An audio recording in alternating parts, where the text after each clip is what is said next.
As I said, oh, thanks, Leslie. Welcome everyone to the 11th series of this cohort that we have, the Nonprofit Management Institute. Our first session today is the orientation. We'll have our capacity assessment and we'll go over nonprofit management principles and practices with you all today. So we've got a healthy agenda and we may get done a little early, we'll see. Give you some time back in your day. As I mentioned before, it's important that you update each time you come on, you update your name first and last and the organization you're with. That would be really helpful. And we'll get going on the next screen. Thanks. Oh, here, you guys probably all know how to use Zoom at this point, but there's a slide there about all the Zoom features of this meeting. Everyone's muted upon entry. We invite you to use the raise hand feature to be recognized when you have a question. We do try to keep the content moving along because we have a lot to cover. So if we don't get to your question, not today's session, but typically all the sessions that follow will have some office time. We call it office hours, but it's really just an extra 10 to 15 minutes if folks have any burning questions about that topic for that day to stay on with us and spend some time going over that. We do have the chat feature enabled. I see lots of folks in there giving morning greetings, introducing themselves. It's so nice to see. And we also encourage you to enable your video, which I'm seeing lots of people's faces. And we try to make this as interactive and engaging as possible, even though it's virtual. So we will also be recording sessions. You heard that meeting is being recorded. Notification go off, you click OK. That's your acknowledgement that you're agreeing to be on video and that we're a part of this being recorded. We do store those recordings as unlisted videos in the center's YouTube account, and that's a good way for you to follow up if you should miss a session. You can always review that recording and catch up. We send out the recording and any handouts in the wraparound email after each session. It usually comes out the day that very day that the session closes. So look for that in your inbox. And then I think I'll pass it off to you, Ivan, to give a brief welcome. Thanks, Rebecca. Good morning, everyone. Congratulations for joining Nonprofit Management Institute cohort number 11. It is a pleasure to welcome you all to this 11th offering of one of our flagship programs, the Nonprofit Management Institute. On behalf of our entire team, thank you for choosing to spend valuable time here investing in your leadership, your mission, and your communities. I'm a proud member of the 8th cohort, and I'm excited for you to get to know the center team and our knowledgeable facilitator, Dr. Palmer. This course just isn't about best practices and strategies, though you'll certainly gain those. It's also about connection, reflection, and strengthening the core values that drive this sector: compassion, equity, and purpose. Whether you're leading a small grassroots initiative or part of a national organization, your work matters deeply, and so does your growth as a leader. Over the coming sessions, I encourage you to lean in, ask questions, share your experiences, and take full advantage of the community around you. You're among peers who understand the challenges and the deep fulfillment of nonprofit work. We're honored to support your professional development journey here at this center. Welcome, and thank you all for being here. Thank you, Ivan. Good morning and welcome again, folks, to our 11th virtual interactive. We're going to keep saying that because we're really proud of that. Welcome to our 11th virtual interactive North Carolina Nonprofit Management Institute. I'm Lisa Reed, our Chief Learning Officer here at the Center. Just a little bit about the Center before we get started. For those of you who are not familiar, the Center for our North Carolina Center's mission is to educate, connect, and advocate for North Carolina's nonprofits in over all 100 counties. So whether you're an emerging or seasoned nonprofit, as Ivan has mentioned, or you're a nonprofit leader, the Center has valuable member resources at your fingertips. Hopefully, you all have received our workbook for today. And if you have not, please let us know and we'll follow the best you can, and we'll work on getting you the materials that you need. As Rebecca mentioned, we are joined today with a great program team to get us through our next few sessions together. We have Rebecca Beck, who's already introduced herself, and we also have Leslie Morales, who's our Nonprofit Services Assistant, who will help us all monitor the chat for Dr. Palmer. If you'd like to learn more about our many member benefits and resources available to you, please visit our new and improved website. Leslie will pop the link in the chat so you can take a scroll at your leisure, and go to membership where you can read all about our member benefits and information on joining. So again, thank you, members. And for those of you who are not members, we hope to serve you soon. So before we dive in, Rebecca's going to go over some light housekeeping rules and to keep us rolling along. Rebecca? Yeah, and just a note, thanks, Lisa. Just a note about the session handouts. You'll see I provided a link, a PDF in there. We've sent out workbooks to everyone that had registered by the 12th of September.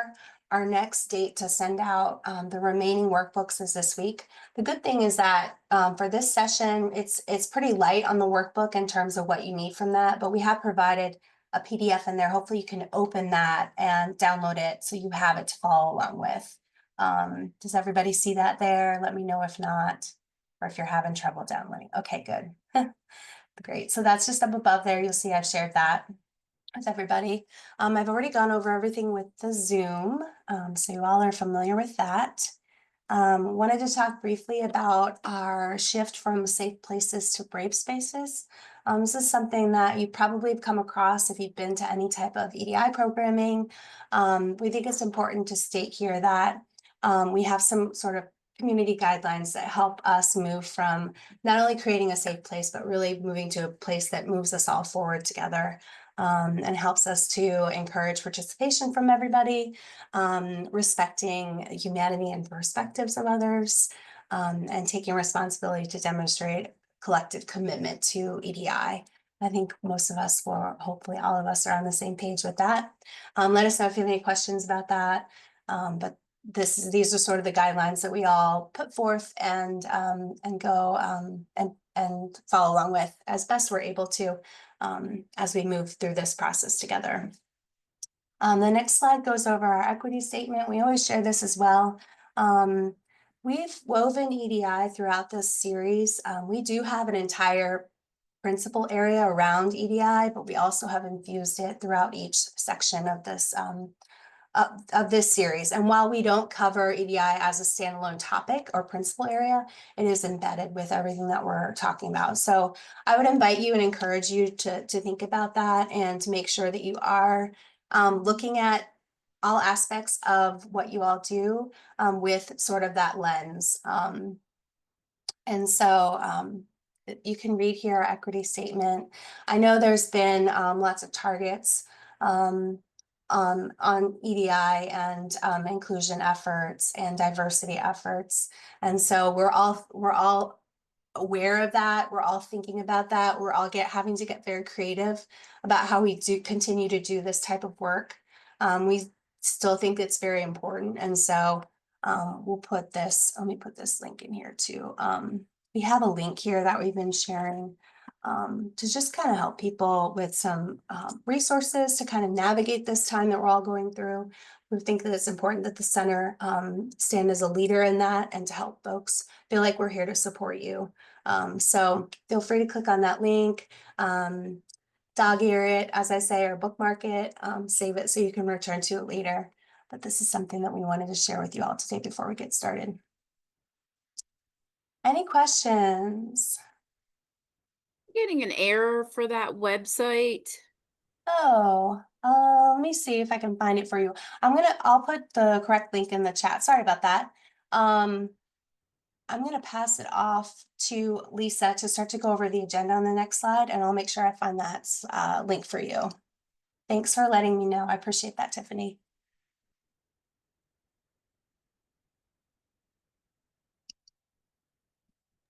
Oh, Lisa. Sorry, I know I was on mute. I'm sorry. Okay, great. So here's our agenda for today, everyone. As you'll get before each session, before we start each session, we'll go through the agenda for the day. Sometimes we may have some leftover from the previous session that we'll quickly do a quick overview before we get into the meat of the day. So as you can see here, we'll do a light introduction.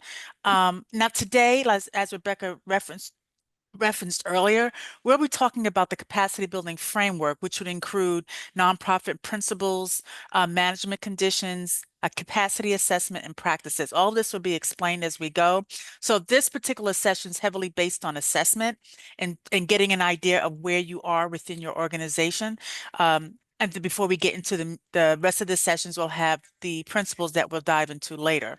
So technically, let me start with classes started. So let me introduce our facilitator for our institute, Dr. Palmer, and her bio will be placed in the chat for your reference. And I'm not going to read her whole bio, but Dr. Palmer has provided consultation with the center and in other various roles related to leadership, organizational program, and community development. Her professional experience also includes consulting in the areas of program development and management, organizational development, staff development, program evaluation, and a whole list. I can keep going. But we hold her very dear to our heart and has been very instrumental in our institute. So with that, Dr. Palmer, again, you can read her bio in the chat, and I'll hand it back over to Rebecca for introductions to get us started. Yeah. Unless we- Dr. Palmer wants to say anything before you go, but I think that can be up to her. Good morning, everyone. Yeah, okay. So the first thing we like to do with folks is to see where everyone is here in the state. We're going to practice using that annotate feature, and Zoom keeps moving it around on us. So it took us a little while this morning to locate that, but we have located it. And I'm hoping that you'll see it as well, and you'll have it on your Zoom as well. But you're going to go up to, there's 3 dots. I think you'll see them next to it looks like almost like a tab at the top of the screen. And you pull that down and you'll see the annotate button. Oh, and I see people are already using it, which is great. We'd like you to go ahead and take a stamp, maybe whatever you'd like to use. There's a check mark, I think. Could be some other ones as well. Star, heart, wherever you'd like to. Don't fret if you can't find it or you're having trouble. You can always put in the chat where you're located, but we'll start to populate and see where folks are throughout the state. This is really helpful. I have to make it a little bigger here. There we go. Nice. Well done. Anyone else having trouble finding it? Okay. Do you see along the top, it'll say North Carolina Center for Nonprofits, and there's 3 dots in a circle at the top of your Zoom page? Oh, nope. Sorry, Jennifer. And maybe that you need to update your Zoom. Sometimes that can help, but you won't be able to do that right now because you're on Zoom. So maybe later today, make sure you have the most current version of Zoom. But feel free to let Is us- that a Guilford person that took a flight? I'm looking at that. Where are they headed? Took a flight down to They're headed Transylvania. down to the Gulf Coast.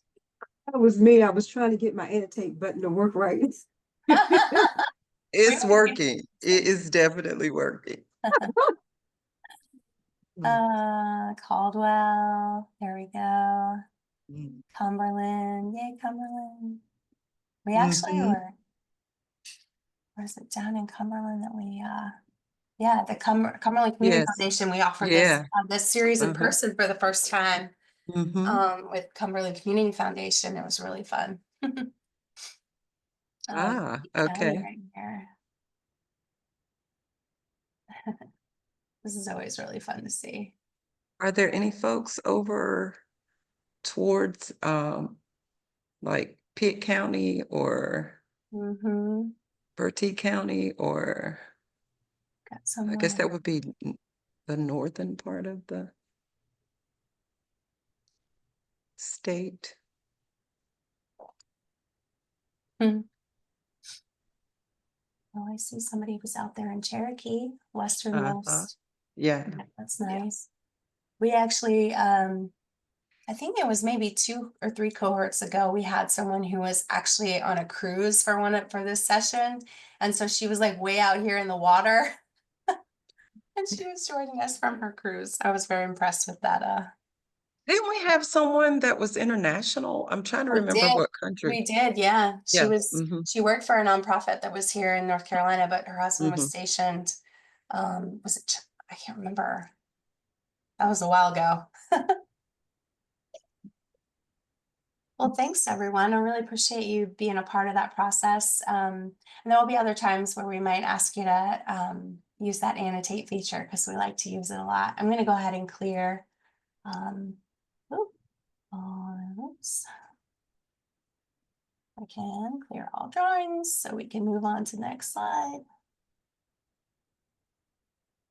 Might need your help, Leslie. It looks like I've been able to delete all of them, but not these couple.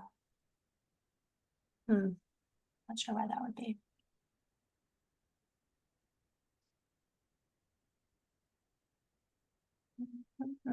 Oh, somebody's not in that book.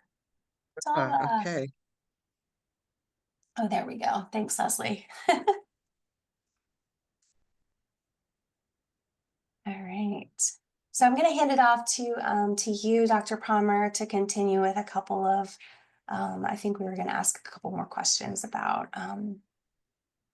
folks that are joining us. All right, thank you. Good morning. And team, we can go back to the gallery. That's great. Thank you y'all for testing out that annotate feature. Every now and then it's a little tricky. Sometimes they move it. Sometimes Zoom moves the feature, so you do have to find it. But good morning to all of you, and thank you for being here.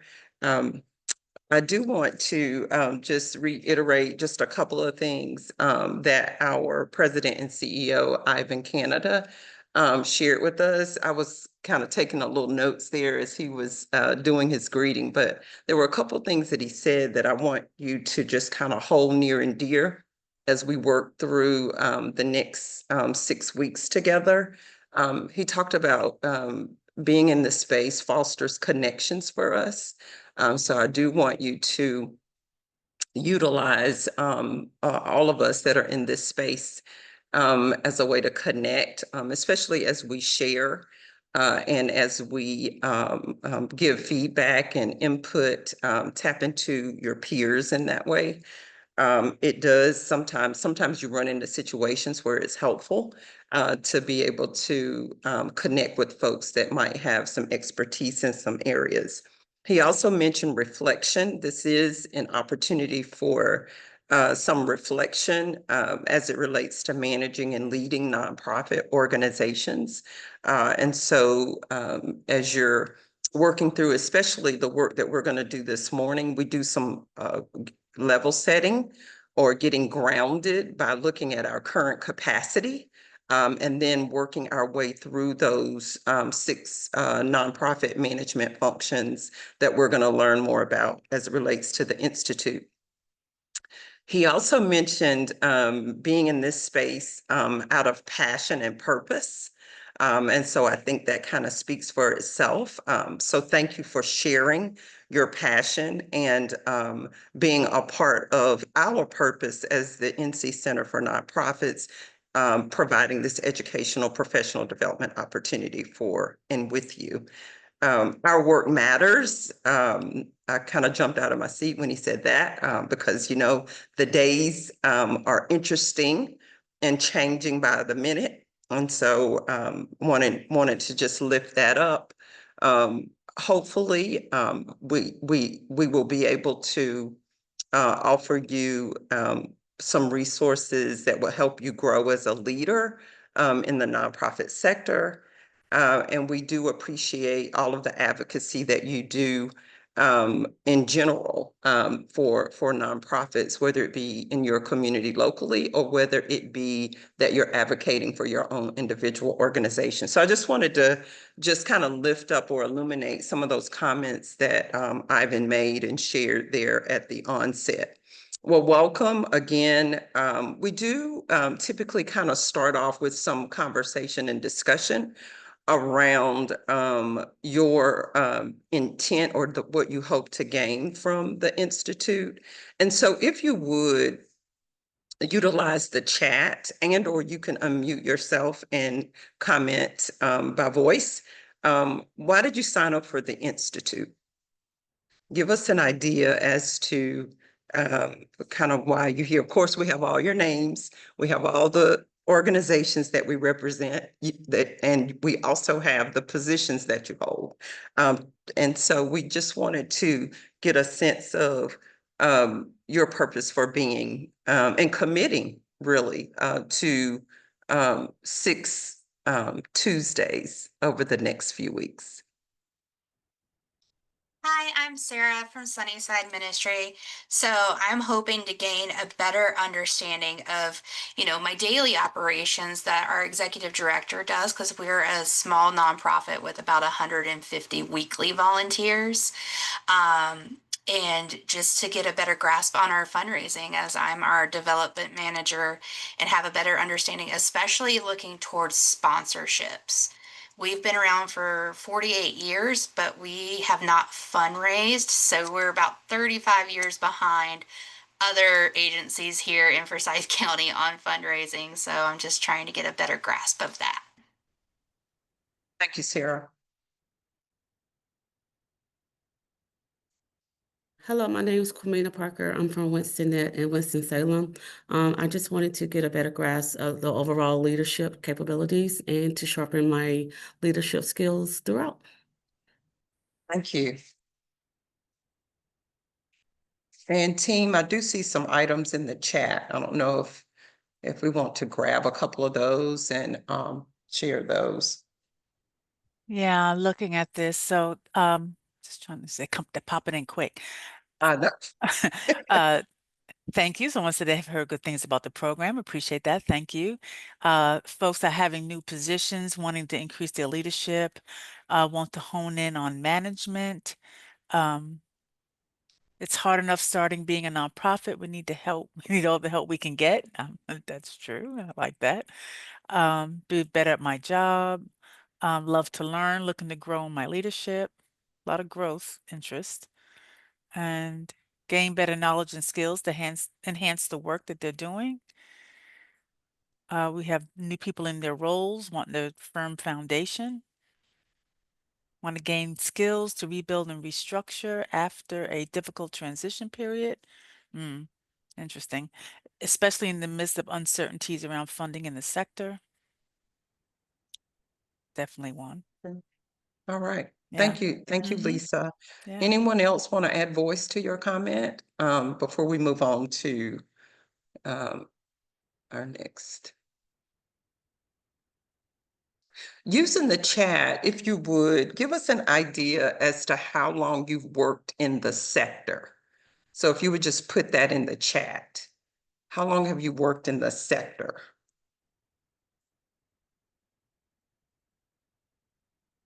Wow.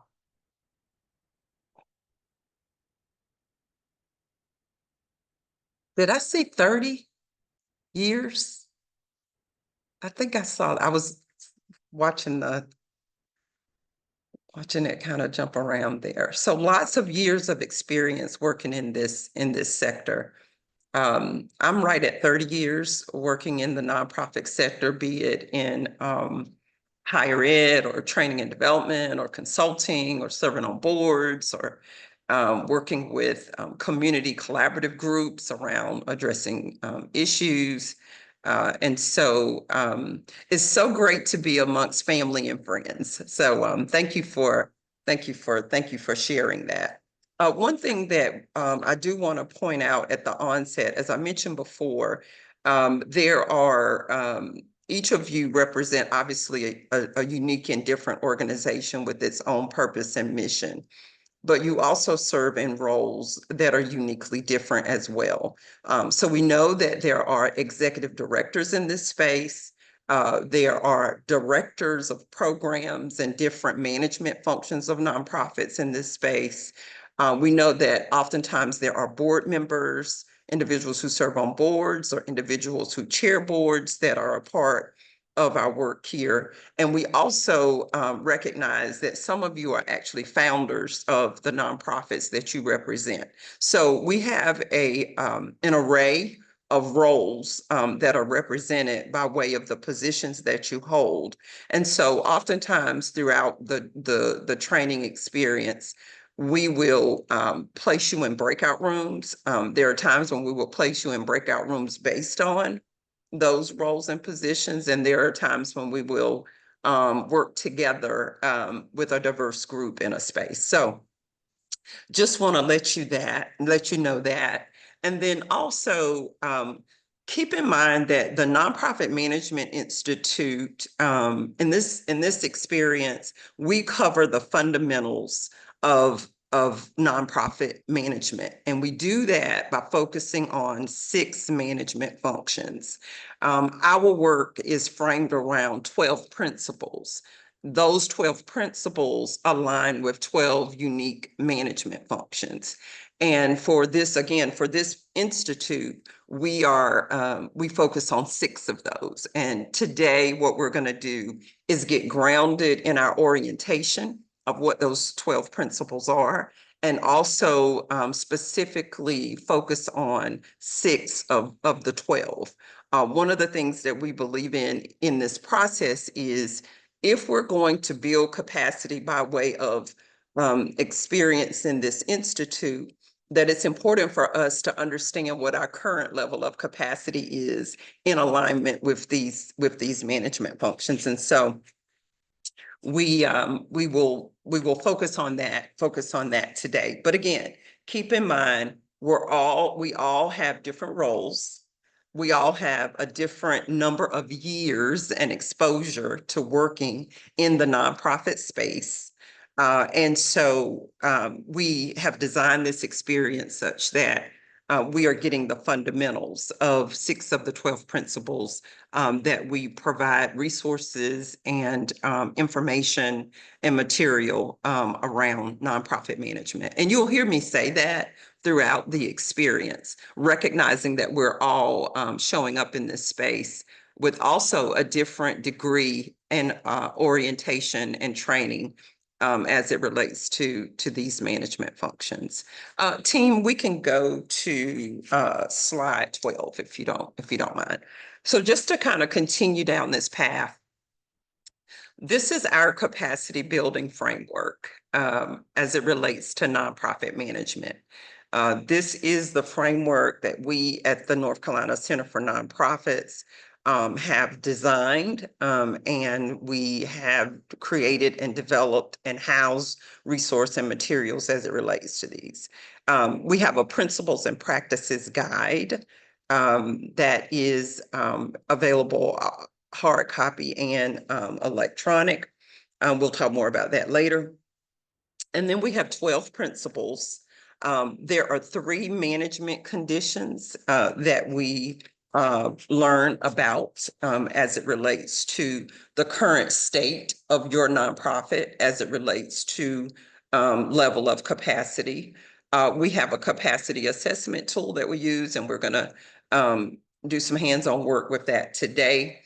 And out of those 12 principles, there are a total of 216 practices. So across all 12 principles, there are 216 practices. So as it relates to the principles and practices guide, the principles and practices guide is our kind of tangible tool that we use. And we can go to the next slide, team. Again, this is provided electronically, and you should have received this as an attachment. And so let's kind of give folks time. Does everybody have access to? I want to make sure you do. You should have received. Yeah, I'll put the link back in the chat just so everybody has it if you need to download it real quick. But this will have Perfect. everything you need. Yeah. Perfect. So this is the principles and practices guide. The first space there is the cover of the guide.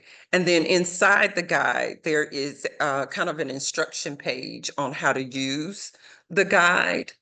And then for each of the 12 principles, that third panel that you see, for each of the 12 principles, there is the name of the principal or management function.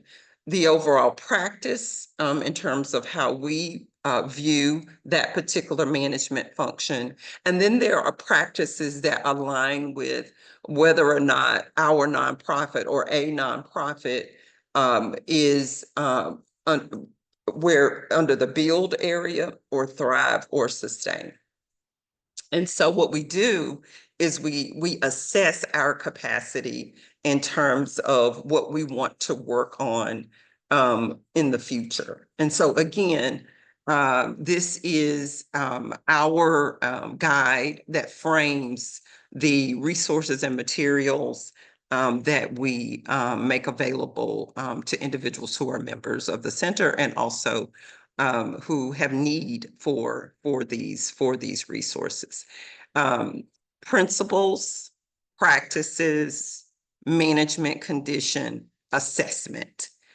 That's kind of how we frame our work. And hopefully you were able to get the document with the link in the chat. Everybody good? Dr. Palmer, would you like to, or could you address the question of, are the principles and practices in the US or have they been developed in North Carolina only? So the Principles and Practices Guide is a resource that was developed by the North Carolina Center for Nonprofits, Dead Stop, right? However, the management functions that are outlined in the guide are universal for the most part as it relates to studying how nonprofits are managed. And so, for example, you see financial management as one of the principles and or management functions on the screen right now. Financial management is a management function whether you're in North Carolina, across the US, or even for NGOs. This particular management function is universal in that sense. So we don't own the management function of financial management as having authored that. It is universal. If you picked up a book that would explain nonprofit management, you're going to see in particular this management function that you see on the screen. I hope I've answered that question.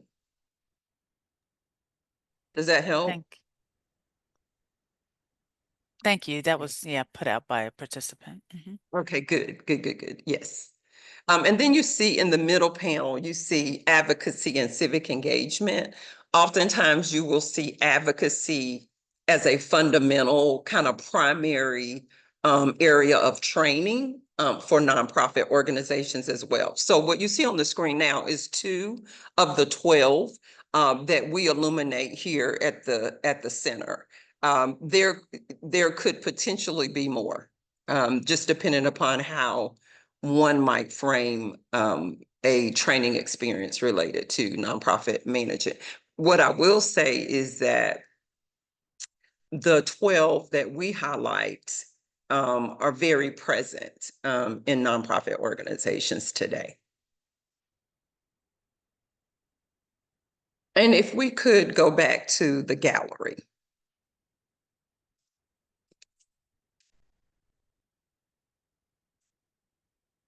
Does everybody have access to your workbook? So team, we're going to do a check here just to see, make sure everybody has the workbook. Does everybody have it?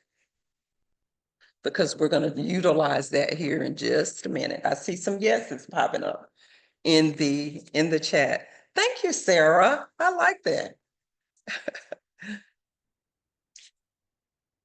Yeah, so some of you may you not don't have yours. Yeah, some of you don't may have- not have your physical Okay. workbook yet arrived in the mail, but you will Okay. soon. The PDF link is above. You'll see a PDF link for this orientation session, just those pages. And then you also have a link up above for the principles and practices guide. The one that we're going to be working off today is that orientation session handouts. And just so you know, all the content from the Principles and Practices Guide, our publication, is contained in your workbook in that first orientation session. So you really just need that for today. And hopefully folks can download that and access it through the chat if you don't have the physical workbook in front of you right now. All right. So if you have your workbook, go to page 8. If you don't, just take out a piece of paper. It'll work just the same. If you have your workbook, go to page 8. And this isn't necessarily in priority order. But if you don't have your workbook and you took out a piece of paper, number it 1 through 12.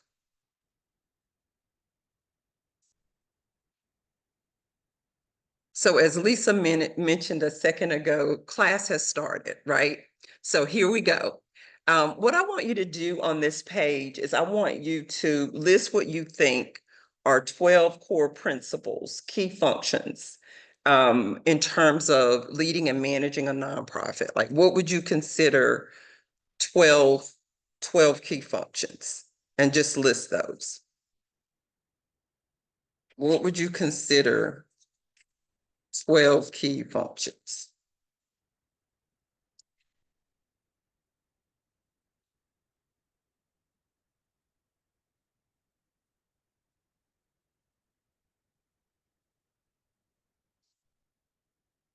I would sing for you while you do that, but you wouldn't want me to sing.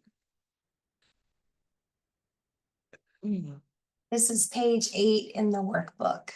That is correct. Yep, Yeah, page 8. Not in the principles and practices guide. This is going to be in the workbook. That is correct, in the Um, workbook, yes. I'll Are put you it- on number 7 yet? Are we on number 7? Yes, no, yes. All right. Are we at 11 then? Almost at 12? Okay. It's page 8. It's page 8, Carlita, page 8.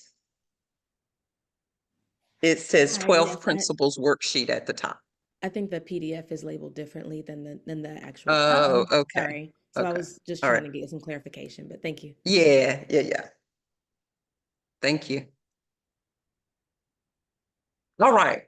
So if you have your 12, Rebecca, I'm going to let you get teed up for the Mentimeter. If you have your 12, that's great.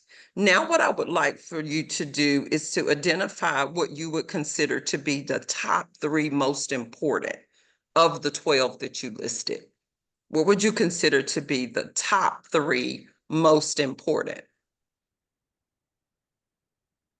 And we're talking about what's most important when we're leading and managing nonprofit organizations. What would be your top 3? And then Rebecca is going to have you to share that with us in a unique way. Mhm. Yep. Don't put them here in the chat yet. That's okay. You'll see a link there in the chat for the Mentimeter. It's a special link for y'all to follow.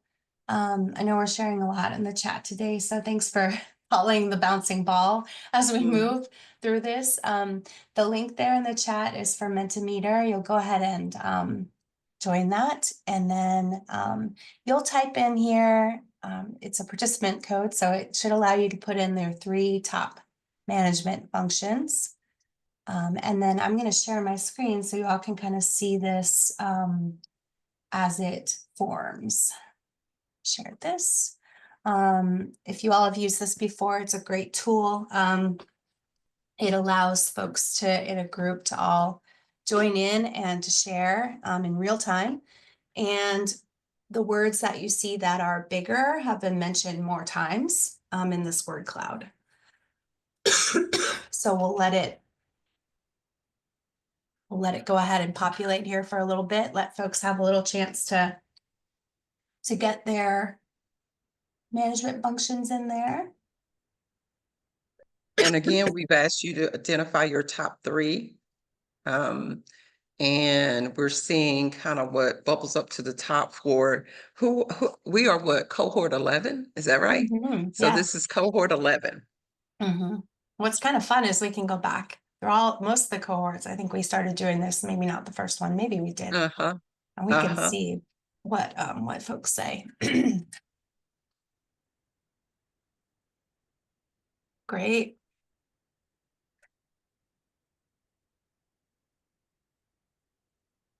We still see folks contributing, so looking down Thank in you this all box for, down here. thank you for your engagement. Thank you. It's Look at- looking like strategic planning, fundraising, financial management, maybe advocacy. Uh-huh. Looks like we've got in terms of this group, and then looks like collaboration might come after that. So we've got kind of like a top 5 Mhm. for cohort 11. What I will say is that strategic planning is one of our areas that we'll focus on with the Institute. So is fundraising, and so is financial management. We don't have a specific workshop component with the Institute as it relates to advocacy. However, it does come out as we're talking about the others. So it is relevant there. So I just want to point that out. So it looks like, again, for this cohort, it's strategic planning, fundraising, financial management, advocacy, and collaboration. The other thing I'll point out is that we do have one of our principles does entail collaboration and advocacy. It's just for this particular institute, we don't have a workshop component related to those two. But we do have materials and resources available to you. This is great. Great. Go to, in your workbook, we want you to spend a little bit of time with our principles and practices. So look at your page 8 or your sheet that you listed, your 12, and compare and contrast your list with our list on page 9. And kind of give us an idea of the consistency in terms of kind of what you've identified as being those primary management functions and what we have.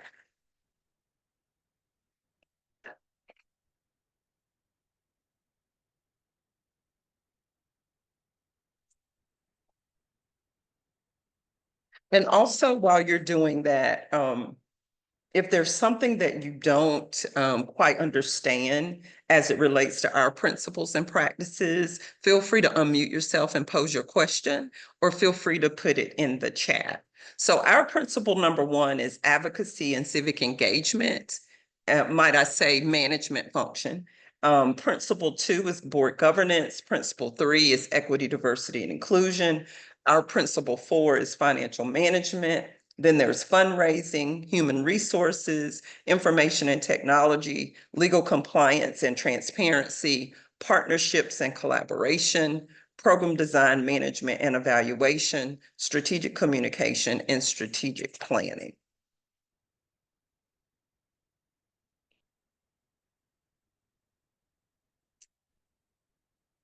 Does our list align with your list? Is there something that you have listed that we don't have? And again, we're going to focus on 6 of these. We're going to focus on 6 of these 12.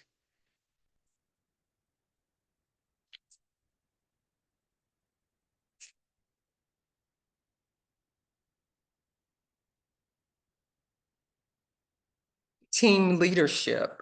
I see that one. I hope I didn't miss one. I was looking down, making notes when, there may be something there that I didn't catch. Is there No, anything? you're good. Did you see something, Lisa? No, you're good. You're good. I was just Okay. looking it over. All right.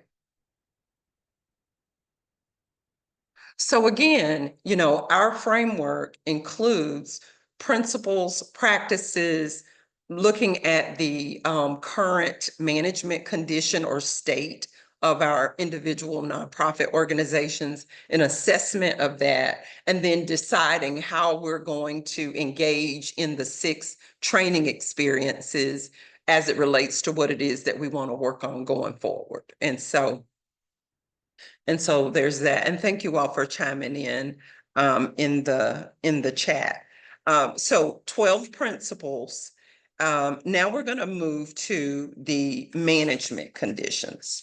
We're going to move to the management conditions. Again, to kick off the Institute, our approach is to ground ourselves in where are we as it relates to our current capacity. Whether it be current capacity, yes, the organization, because that's what we're assessing, but also our level of understanding as it relates to operationalizing these management functions and what that looks like. So if you look at page 10, we've kind of pulled out from the Principles and Practices Guide the section that highlights our principles and practices approach and framework. And so we have 3 management conditions: build, thrive, and sustain. And the way in which we craft this is that each principle has its own unique narrative as it relates to what build is, what thrive is, and what sustain is. But our general overview of what we mean when we identify the level of capacity as being something we want to build on versus thrive, and then obviously move into sustain. So I'm on page 10. And team, we can pull up the slide too on slide 15 if we want to show that as I'm kind of going over each one of these. So in terms of thinking about our current, the current condition of a nonprofit's management capacity, here what we're talking about is the present state of a nonprofit's ability to manage growth and development, especially as a nonprofit organization is changing and as it is transforming over time, whether intentional or not. So in general, when we think about build, or when we consider build as a current condition of a nonprofit organization, what we're saying here is that the nonprofit meets legal requirements and it operates with fundamental components of governance and nonprofit management. So this is our overview of build. In terms of thrive, a nonprofit is demonstrating a working knowledge of governance, a working knowledge of oversight, and a working knowledge of nonprofit management. And it shows up in the way we are handling our day-to-day operations with a board of directors that's skilled and with a staff that's skilled. So build, thrive, and then sustain. When we identify our current level of capacity or our current state or management for a nonprofit as it relates to sustain, what we're talking about here is a nonprofit is capable of sustainability. And that is shown by the recognition in the community that this nonprofit is an asset. There's stable revenue streams. We have an operating reserves. Boy, that's nice if you have an operating reserves. We have robust programs. And oftentimes as nonprofit organizations, being identified as an agency that has robust programs that are impactful, that have a strong track record of good work, oftentimes that is the item that we can achieve most readily, because we're showing up for that purpose and it aligns with our mission in terms of what it is we're trying to do in the community. And also the nonprofit, there's respect from peers and constituents in which that nonprofit is partnering with and working with and or serving. So again, 3 management conditions. So if you think about the nonprofit that you're representing today, just for the purpose of reflection, where is your nonprofit overall? Are you at Build? Are you at Thrive?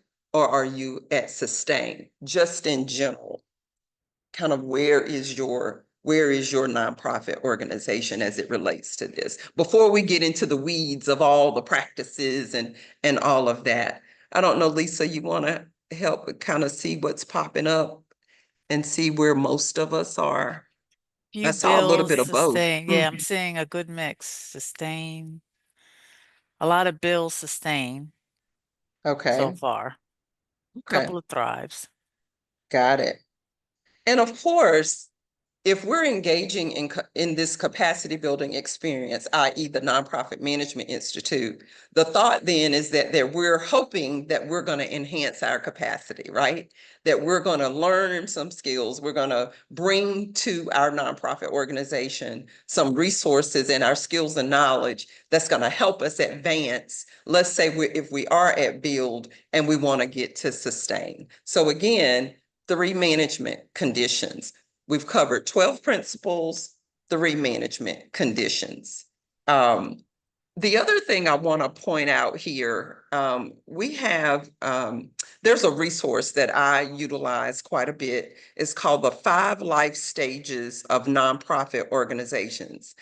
5 Life Stages of Nonprofit Organizations. I'm going to have the team put that link in the chat. But this is a resource that I use in partnership or working along with the framework of the North Carolina Center for Nonprofits. What this resource does is it also helps you take a look at your nonprofit organization from the perspective of where is your nonprofit in its life cycle? Where is it in its life cycle? And so that's another piece of information that I think is helpful for you to consider as you're looking at capacity and you're also trying to enhance your capacity. Again, we start here because the goal is for us to get grounded in the scope of what it means to be and function in these 6 areas. And so so that's another resource that you can use. Let's see. Let's go back to the gallery. So we want you to spend a little bit of time with with what we've shared so far. And so what we're going to do is we're going to place you in breakout rooms. And once we do that, we're going to come back and take a break. I think we'll be at the point of a break. Yeah. But before we go into the breakouts, turn in your workbook to page 11 through, it's going to take you 11 through 14, 11 through 14, yes. 11 through 14. So what you have here is you have each of the 12 principles. Remember the single sheet we looked at on the previous page? Well, each of those 12 principles are listed again here. And they're also, what we've done is we've attached the Build, Thrive, Sustain way of assessing where your organization is. We've attached that to each of those principles and the practice. So if we look at principle 1, advocacy and civic engagement, we've got our principle, we've got our narrative of what advocacy and civic engagement is. And then we have, sorry, oh, it's in the PDF. Did I not give the right page? You did for the workbook. I Okay. just want to make sure For the folks workbook, know if they're gotcha. looking at the Okay. PDF, they're going to be pages 5 through 8. Sorry. Perfect. Yep. Don't want to confuse you all. So in the workbook again, on page 11, which I think that would be page 5 for you all if you're looking at the PDF. Principle number 1, advocacy and civic engagement.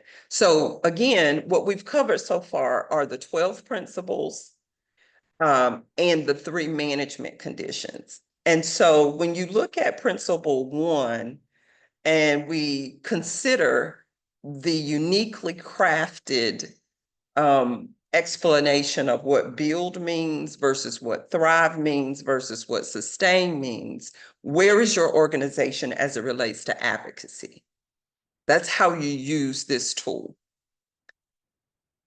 And if we could get a little bit of a reaction in the chat, kind of where are we with advocacy? Again, this is just to help us to begin to kind of utilize the resource. And so what you have from page 11 to page 14 is you have all 12 principles. And then you have, in alignment with those 12, options for identifying where your organization is currently. Where is your organization currently in terms of those management conditions? Because what that's going to do is that's going to inform possibly what it is we need to work on in order to enhance our capacity in those areas. Now, coming up shortly in the session today, remember we said there are 216 practices. 216. That's quite a bit. We're going to focus on, obviously, we're going to focus on about half of those with this particular institute. Okay. Any questions about 12 principles, management conditions? Any questions yet about that? Any questions about the 12 principles, the management conditions, and then also your the fact, do you have access to it in your workbook or either the PDF? Let's want to make sure that you can access that information before we move forward. Everybody good? Yes, I see some head nods. Okay. The team is going to place you in breakouts, and here's what we would like for you to discuss. Here's the question, and I think they're going to put the question in the chat. Here's the question that we want you to answer with your peers in your breakout room.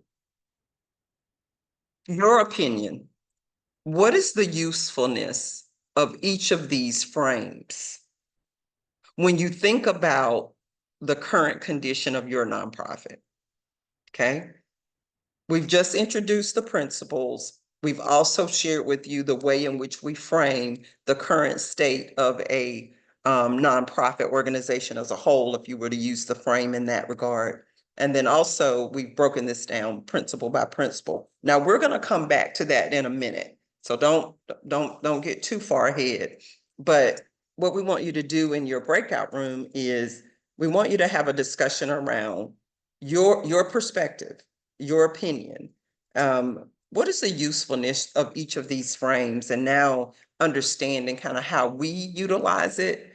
What is the usefulness as it relates to the current condition of your nonprofit as you think about that?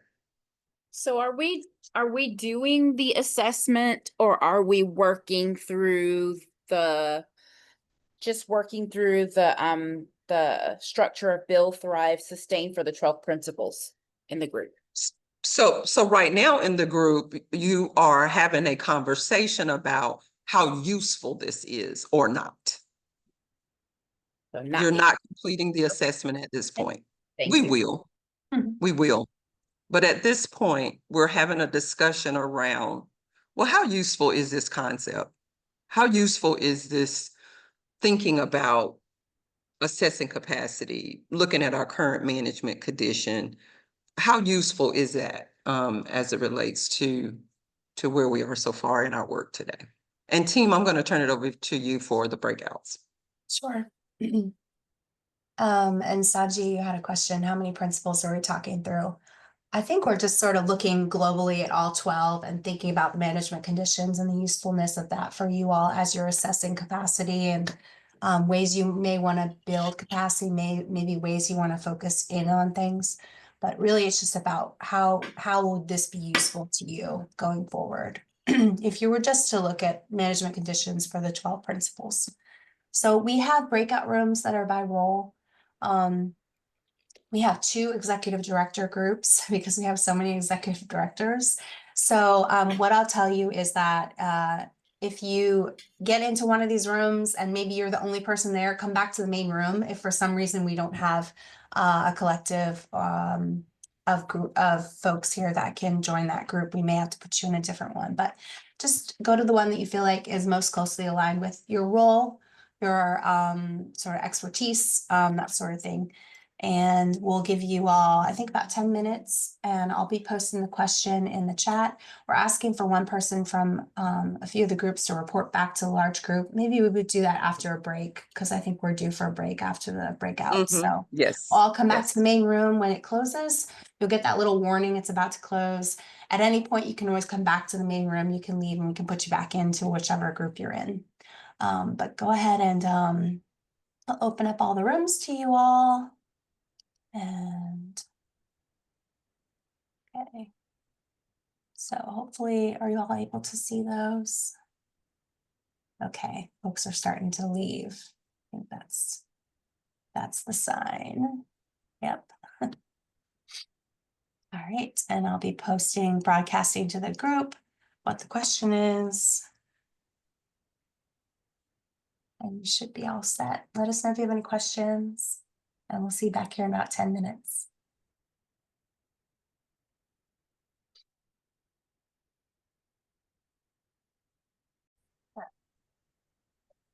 Well, welcome back. Hopefully you were able to spend a little bit more time with the principals and with, well, in particular, the 3 management conditions. So give us an idea of what came up in your conversation. And what we are interested in knowing is kind of how useful is this concept before we add to it, because we're going to add some more pieces to it as we move through the next couple hours.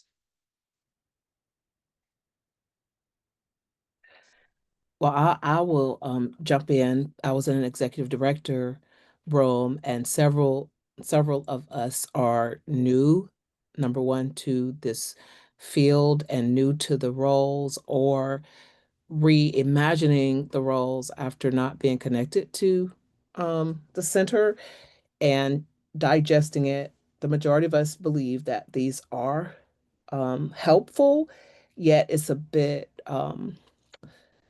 trying to consume it and then navigating after consuming it. Yes, it is. And we try to break it up into pieces. Now, one of the thoughts that we have around that is if we're going to engage in training and learning more about how to manage and lead our nonprofit organizations in the Institute, if we're going to do that, then our thought process is to begin with, where are we now? Because oftentimes, when we're in need of funding, right, we want to jump right into fundraising. Well, we need to fundraise, or if we're limited in our staff capacity, we just want to go out and recruit volunteers and they can do it all, right? We don't have to pay them. And so what we do is pause for a minute and take some time to get a better understanding of, at least in the context of getting more training and resources, get a context or get settled into where are we now. Anybody else?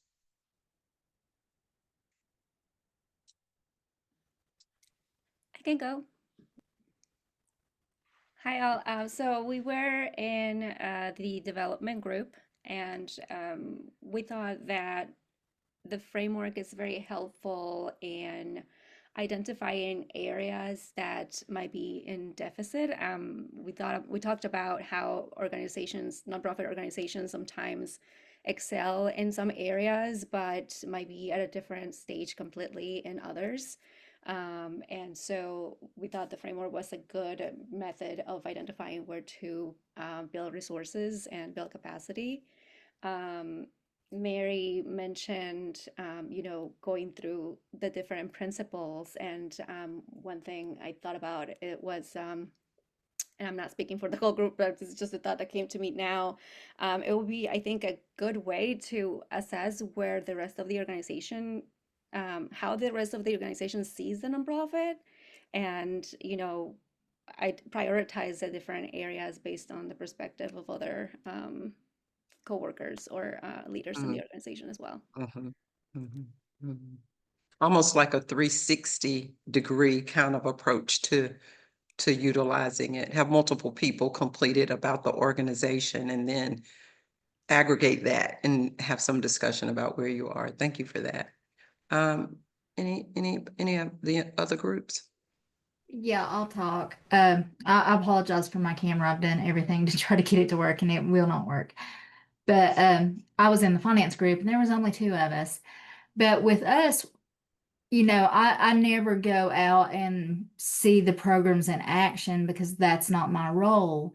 But I think this could allow managers for us to have discussions with them, you know, where are we? How can we make improvements? What can we do with our strategic plan with this information?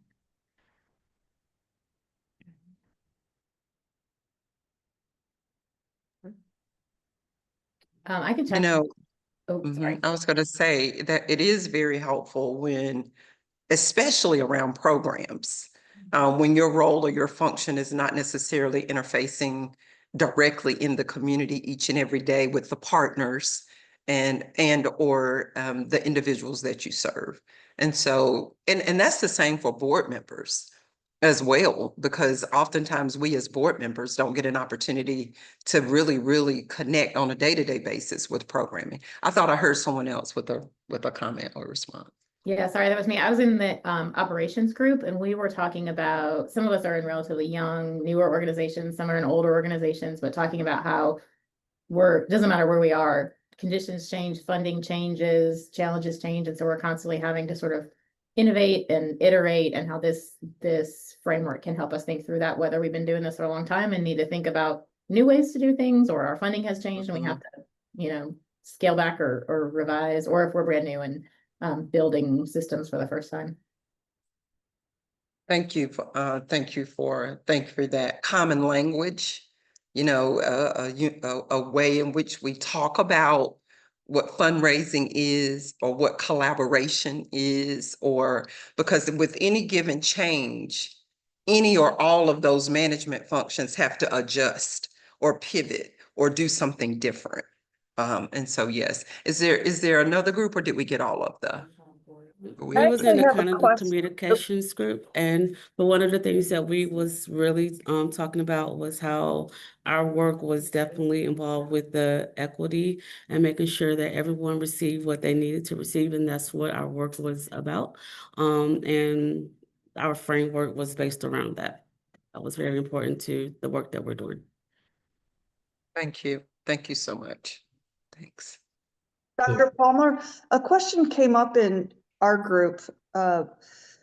As you had mentioned, some sort of a 360 or an assessment of sorts makes a lot of sense.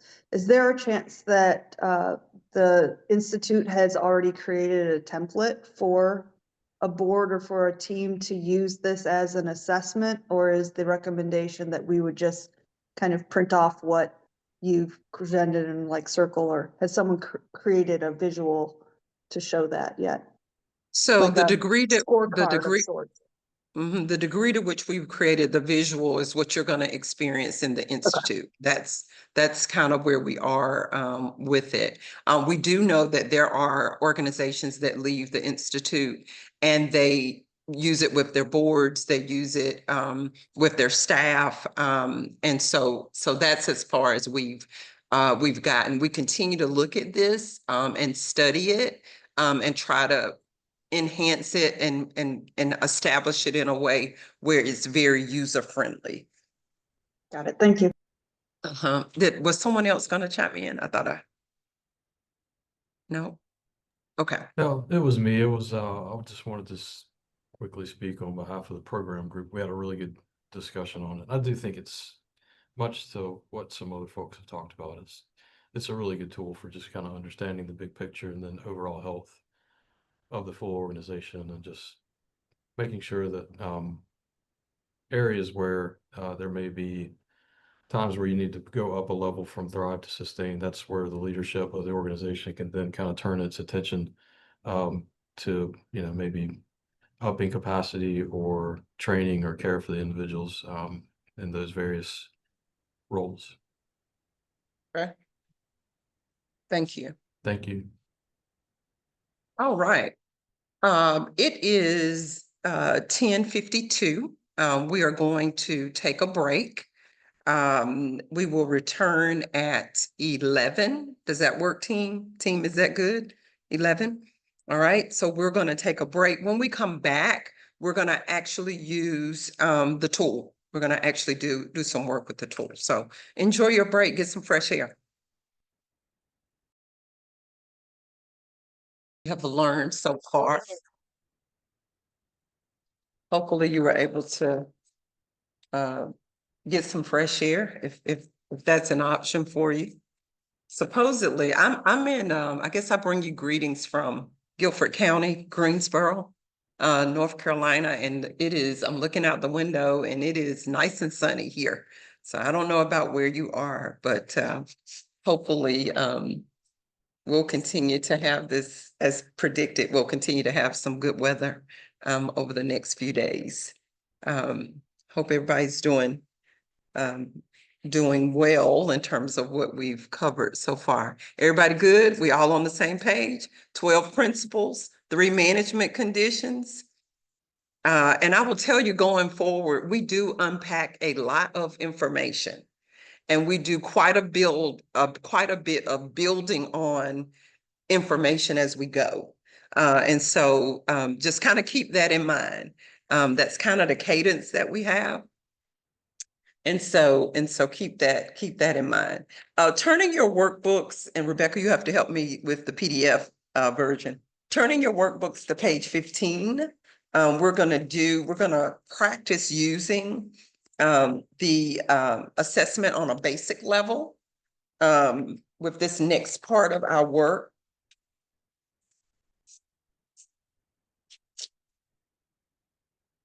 So page 15.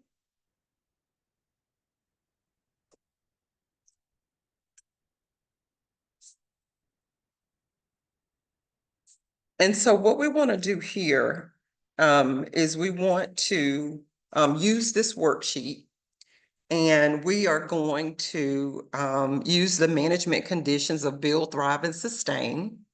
And we're going to fill out the principles basic capacity assessment worksheet. That's what that's called, and that's what that's named. And so if you would turn to that.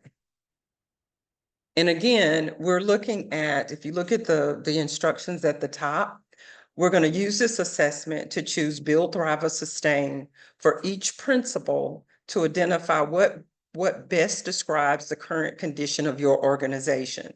You're going to utilize pages 11 through 14 or pages 5 through 8.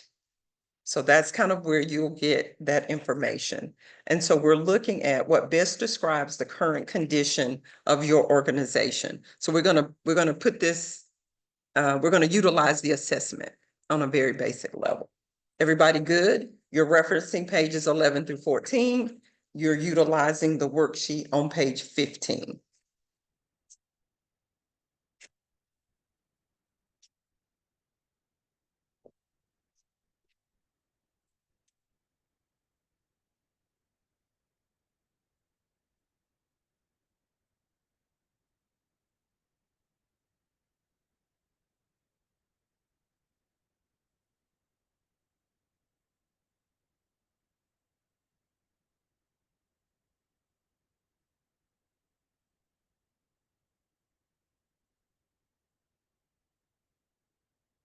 If you have questions, don't hesitate to unmute.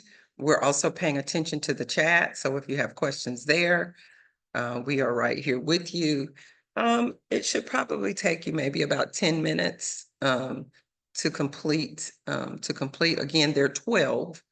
We're looking at all 12.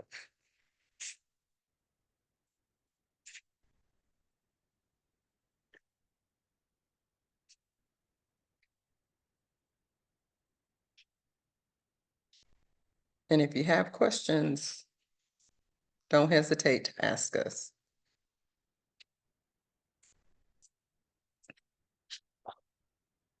This is the beginning of our journey together. So.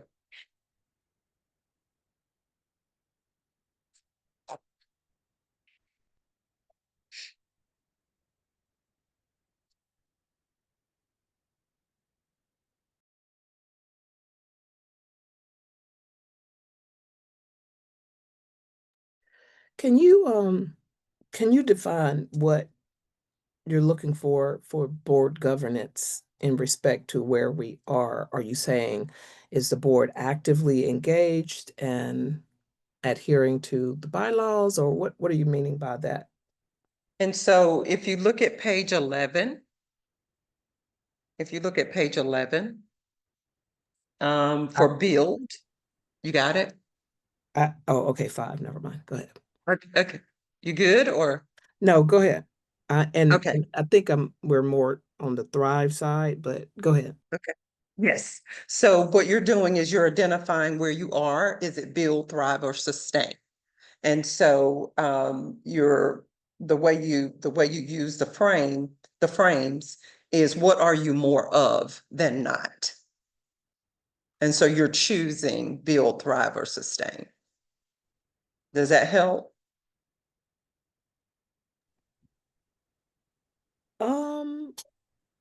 I'm still a little confused. So under Okay. Thrive, it says nonprofit demonstrates a working knowledge of governance, oversight, and management evidenced in handling day-to-day operations by skilled and engaged board of directors and staff. So I would check that box if I believe that all of our board or the majority of our board subscribes to that. Where are you? Okay, so on page 15 of the worksheet, and we're supposed to be checking the boxes, right? So yes. So under board governance, I'm trying to make sure that is it the majority of the board members? So if I have 2 board members that are not engaged, am I still checking that box? Right. So can you go with me to page 11? I have the Can you go with me to page 5? Yes. Okay. And then go to principle 2 on page 5. Mm-hmm. And then you're choosing build, thrive, and sustain from those options. Wait a minute, you said principle 2. I have advocacy on page 5. The principle is advocacy and civic engagement, right? Go one more down and you'll see board governance You there. see board governance, the second one, principle 2. Okay, no, it's a different page. Hold on. I don't know. Okay. Team, can we pull up the PDF and show page 5 through 8? Maybe that'll be helpful. Is that possible? Yeah. So if you're looking in the workbook, Lisa, you're on page 11. If you're I looking. don't have a workbook yet, so I printed out the pages. Okay. Okay. All right. So we're going to pull it up so you can see it.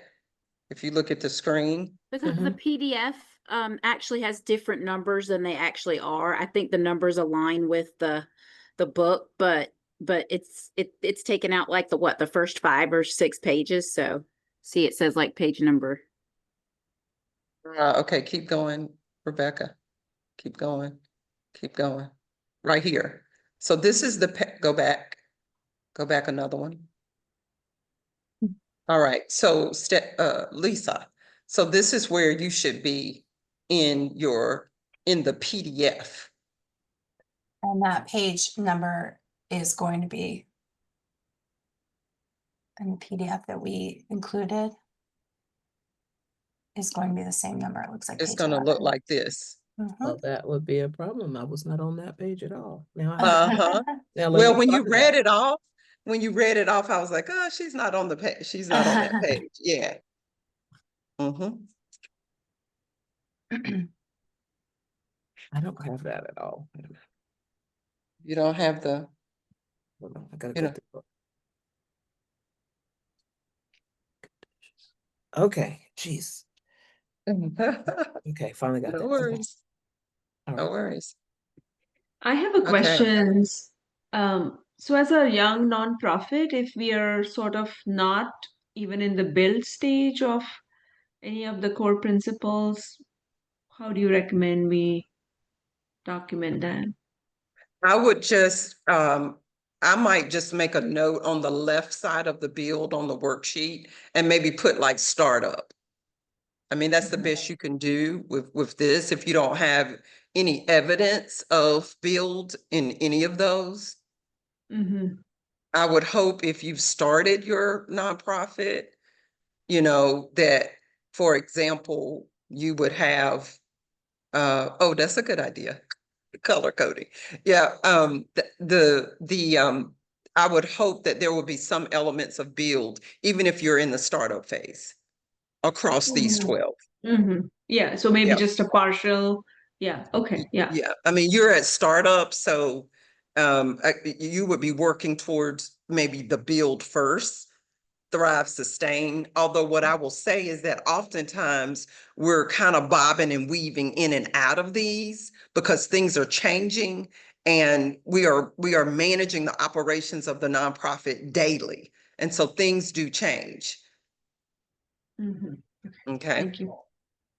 If we could go back to the gallery. Hopefully that was helpful for everyone, because it's important to us that we operationalize the tools that we give you, that we help you to be able to do that.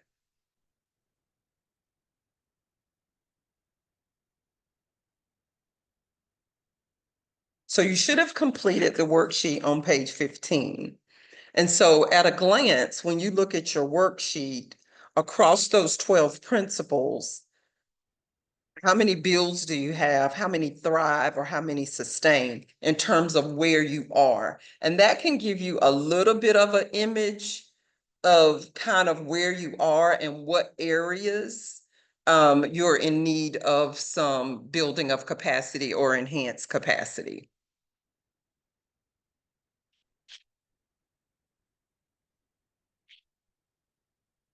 Everybody good? If we could go back to the gallery team. Thank you. I want to make sure we're all together. Were you all able to work through the 12 and identify where you are currently? That was our task. Where are we currently?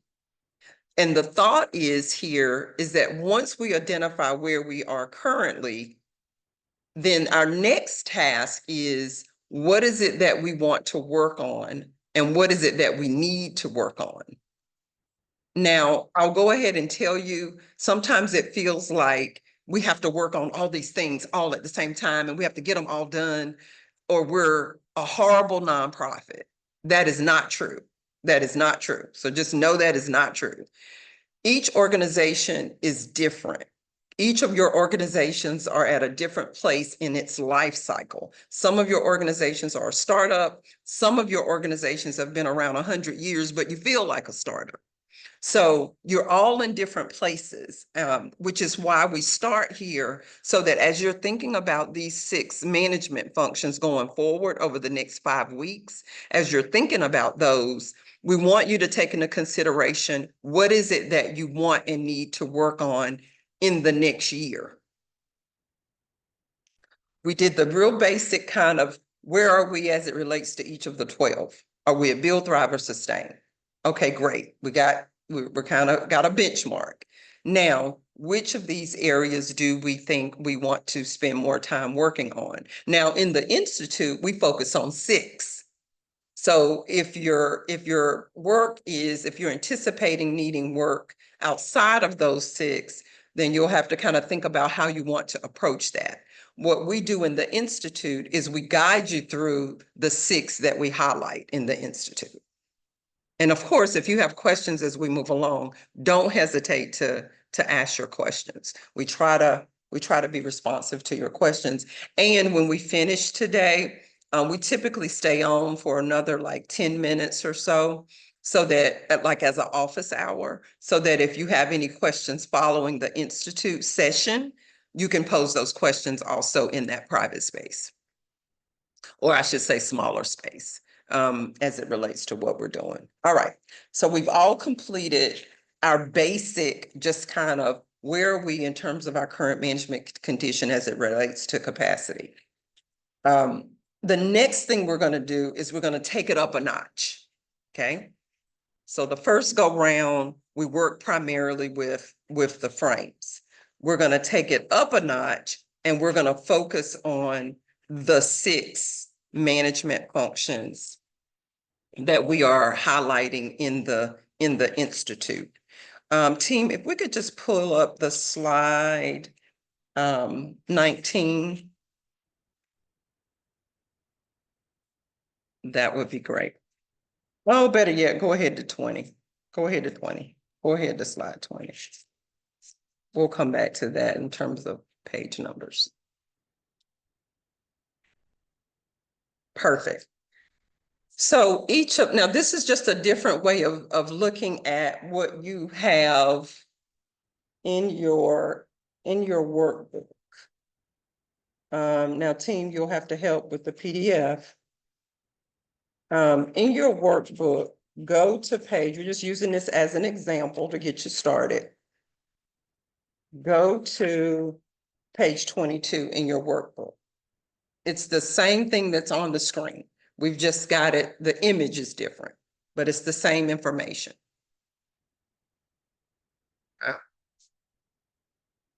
All right, so what we're looking at here is we're looking at the 6 nonprofit management functions that we're going to focus on with the Institute.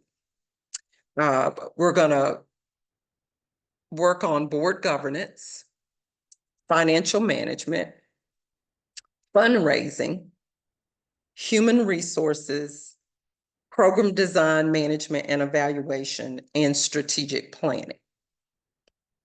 And just for some note taking, for board governance, there are 26 practices. 26. We're going to be looking at 26 practices. Financial management, there are 21. Fundraising, there are 20. Human resources, there are 23. Program design, management, and evaluation, there are 16. And strategic planning, there are 19. So what we want to do is we want to do a deeper dive in assessing capacity, looking specifically at those 6 management functions. Specifically at those 6 management functions. What you have on the screen, what we have on the screen is fundraising. And we have the practices that align with Build, the practices that align with Thrive, and the practices that align with Sustain. It's identical to what's on page 22.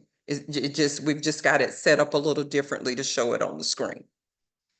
And so what we're going to do is we're going to look at, for example, fundraising, and we're going to identify what we want to work on over the next year. What we want to work on over the next year. What we want to work on in the next year. And we're going to do this for each of these management functions that you see on the screen. Everybody with me? So that means we're going to look at 6 management functions and we're going to determine across those practices, we're going to determine what we want to work on over the next year. Okay. Team, back up one slide for me. Everybody with me? Yes, thumbs up, unmute, yes, no, Yes. kind of, sort of, a lot of information. Again, we're looking at capacity and we're studying the capacity of our nonprofit as it relates to the management functions that you see on the screen. What we have here is in your workbook. In your workbook, these are the page numbers of the management functions that we're going to assess capacity on. Principle 2, Principle 4, Principle 5, Principle 6, Principle 10, and Principle 12. And we have the page numbers here for you. If you want to jot this down real quick, you can do that. Or if you want to take a quick picture of it with your phone, you can do that. These are the principles that we're going to do a deep dive on assessing capacity. Why are we doing this? We're doing this so that when we go into these 6 management functions in our workshop sessions, we are going to have an idea of what it is we need to gain from this experience so that we can enhance our capacity. So we don't jump right into, well, let's train on board governance. Let's train on financial management. Let's train on strategic planning. We do that, but we do that with a springboard of this is where our current level of capacity is now.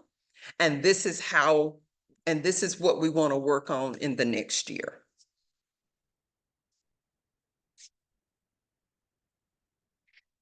We good? Take me back to the gallery team, if you don't mind. I got to see some faces. I want to make sure we're all good. That was a mouthful, right? But I want to make sure we're good to go. That was an old slang term, good to go. Do we even say that anymore? I can't keep up with the new stuff. Everybody good. I see Warner has a thumbs up. I see Karen. I see Shanice. Sanji nodded her head. Okay, I don't want to leave anybody. Thank you, Jason. I want to make sure we're all together. Now, this is a pretty consistent cadence with the Institute. We build on the information that we share and the training that we do. And so just kind of keep that in mind over the next 5 weeks. This is the cadence that we keep, and we're using the workbook. We're putting information in the chat. We're doing all these different things as it relates to trying to help us to better understand how to go about engaging and operationalizing these management functions. So just know this is the cadence as we move forward. All right, we're all good? Okay, Rebecca, you're up next. All right. So in order to contain everything that we want you to do and accomplish within the session itself, we have you all take this capacity building practices capacity assessment. It's an electronic survey through SurveyMonkey. It'll take you through the principles that we cover in the Institute. It'll ask you to check or select which practices you want to work on within each of those management conditions. So it'll take you through board governance. Here's all the build practices. Check the ones you want to work on in the next year you think would be good for capacity in terms of your organization. If you don't have any in that section, you can leave it blank. If there's an entire principle that you're not going to focus on, that you think you have a good handle on, you can skip it. But it's a chance for you to go through and select which ones you think are important to your capacity over the next year, and that's the time frame. So I would encourage you to be realistic about your capacity and what you can accomplish in a year, knowing what you have coming up ahead. Then what we do is we send each of you your individual results. So you have a record of the things that you selected from each of the 6 principal areas. And we also compile, that is just for you, right? We don't share that with anybody else. But then we compile a summary, which will let you know in this cohort, what are the top most selected practices within each principle and management condition area, so that we as a team can go through and say, okay, we're not going to spend any time on that because very few people are interested in building capacity around that practice. They really want to focus on these top 3 ones that we want to focus within, say, board governance as a topic area. Does that make sense to you all? So we're going to give you some time. I'm going to share the link for SurveyMonkey. It's important that it has like an initial page where you fill out your information so that we can make sure you get your results sent back to you later this week. And it'll take you through all of them, make sure you get to the end and you click submit. So it's a completed assessment. But that will be something that we're going to take some time to work on. I think we usually give about 15 minutes or so, maybe 20 if we need it, but most folks can kind of cruise through this. So let me put this link in the chat for you all.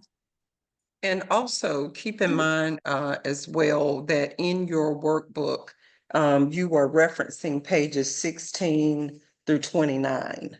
I'm sorry, yeah, 16 through 29, but you're focusing on the 6. So when we had the slide up that had the page numbers and the principles, and I said, take a quick picture or jot this down, that just gives you a quick way of going into those pages, 16 through 29, to be able to identify which management function you are providing, you're doing the assessment on. So just wanted to make that point too, Rebecca, as Yep. to where we can find that. I do want to pause to make sure we're all together because we layer it. We know.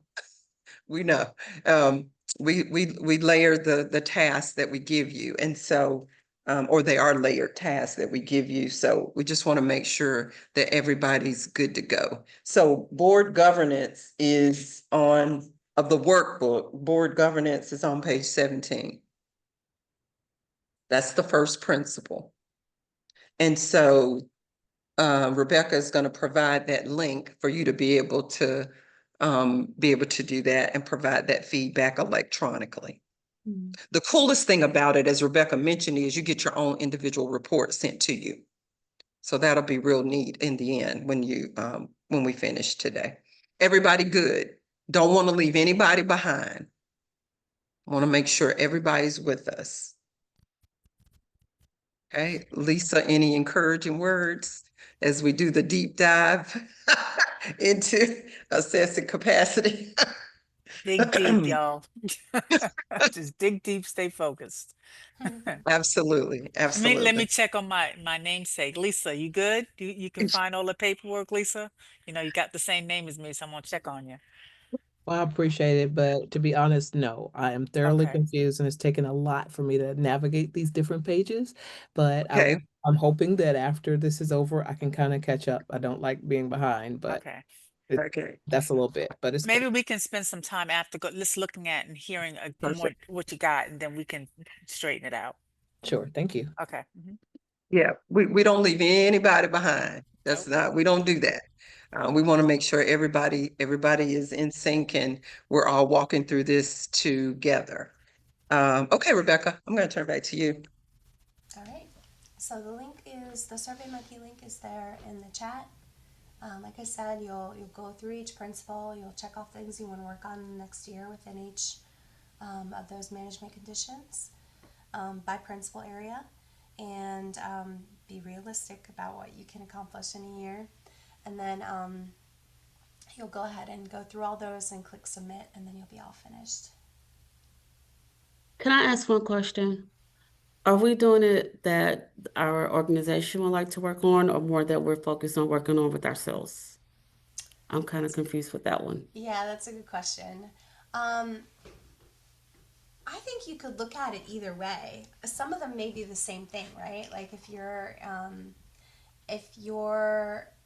in alignment with what the organization needs, then there will be alignment there. But I think it's personal to you. So if there's a certain principal area that you're certainly sort of overseeing or in charge of, let's say it's program design, management, evaluation, you would be looking at what are the skills I'm going to need as a leader for this organization to develop, to build our capacity and move us ahead.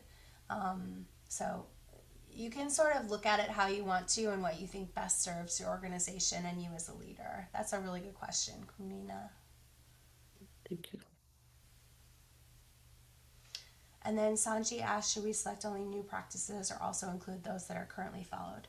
I think we're just asking you to look at the things you want to work on. So we wouldn't be asking you to select those things that you've sort of can check off a list. We're really looking for you to zone in on what are those capacity areas that you want to stretch yourself. Your organization needs to grow to get to that next step to be able to do X.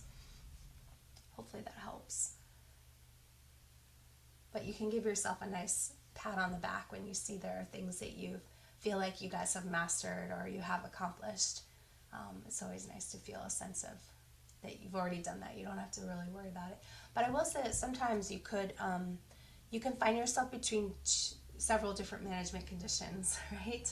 Sometimes we get a little too far ahead of ourselves, or we're lagging in certain areas, and that can be due to a certain staff capacity. Let's say you've had a vacancy in a position, for instance. So you might find that you're struggling, or you're between a couple management conditions. So take all that into consideration as well. And then we're giving you all about 15 minutes. So why don't we check in about, we'll check in at 11:45, and we'll ask how folks are doing. If we need more time, we can always tack on a little bit more, okay?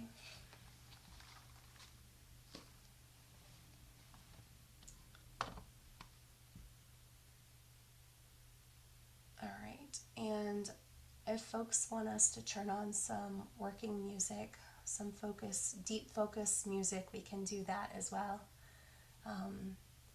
By show of hands, does anyone like to work to quiet? Or if you want some music playing and we see enough people, we'll go ahead and line that up. But let us know. If we see enough thumbs up, we'll put some of that on. Oh, I see music from Kamina.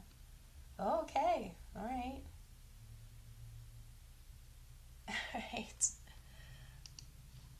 We will pull that up for you, Leslie. I'll send you a link for some music if you don't mind. And we are here if you have questions, or if there is, you know, if you put something in the chat, we will also, we're here for that. Yeah. And if we turn the music down just a tad, just a little bit softer. Thanks.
I have a quick question.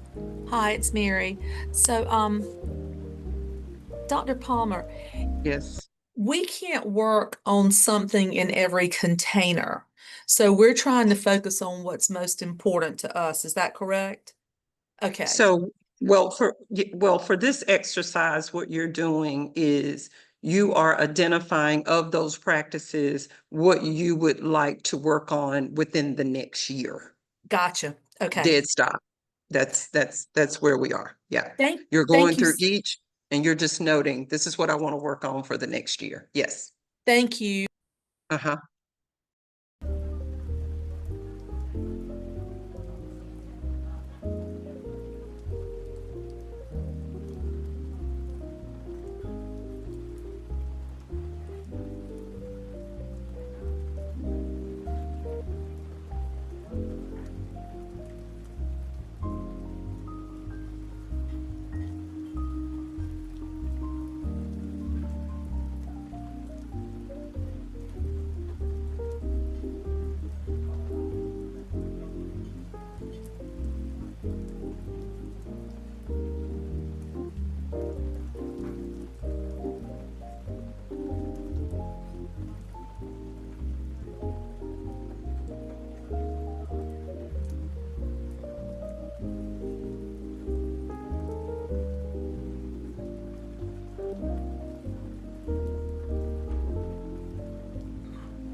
we doing with kind of where you are? We're right at the 11:45 mark.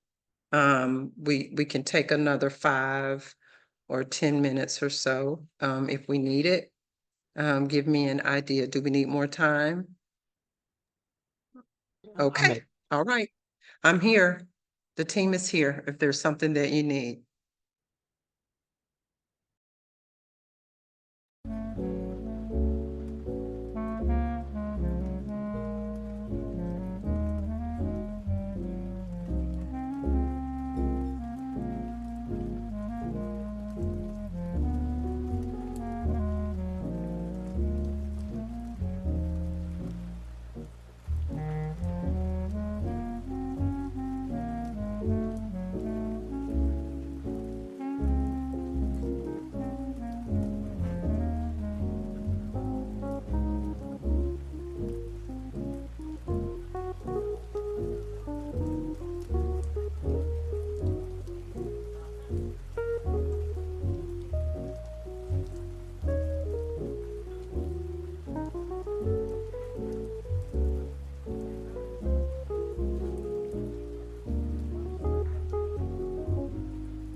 So I have a question.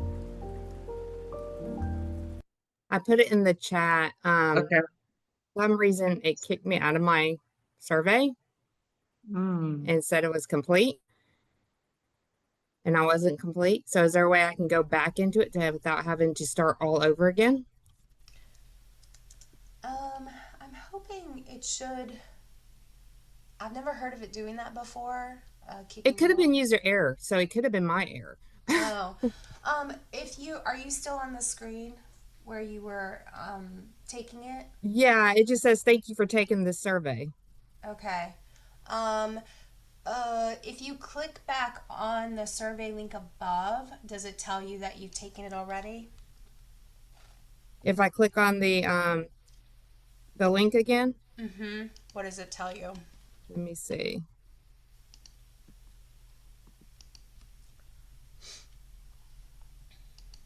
You have already taken the survey. Okay. Let me see where. Let's see if it looks like what it shows for yours. I'll look in the results and let you know. Okay. Okay. Let's go here. Make it quick.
We may want to mute because we can hear the typing. Somebody's typing. Oh, I'm sorry, that's me. I'm typing. I'm writing you back, Nikki.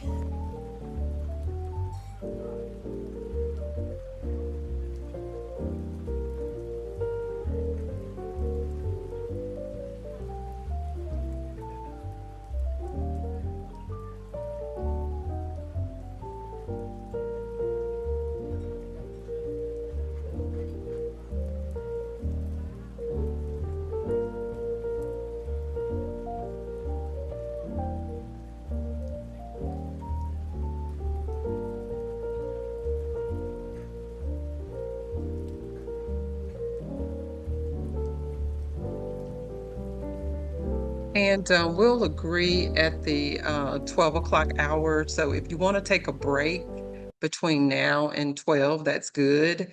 Or use this time to finish up your assessment.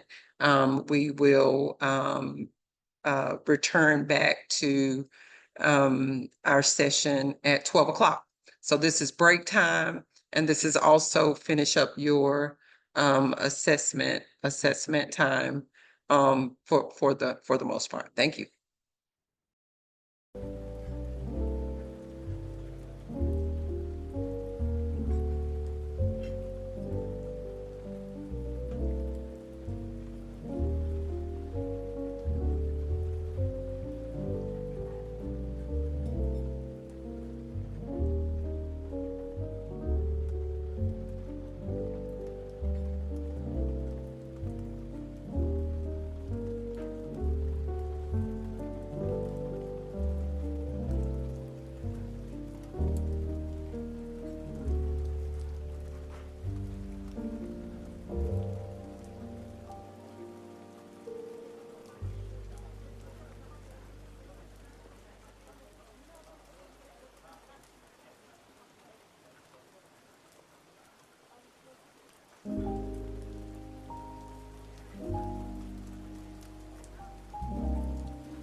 Okay, we're going to begin to transition back to we have about 2 minutes, but we'll transition back to our workspace.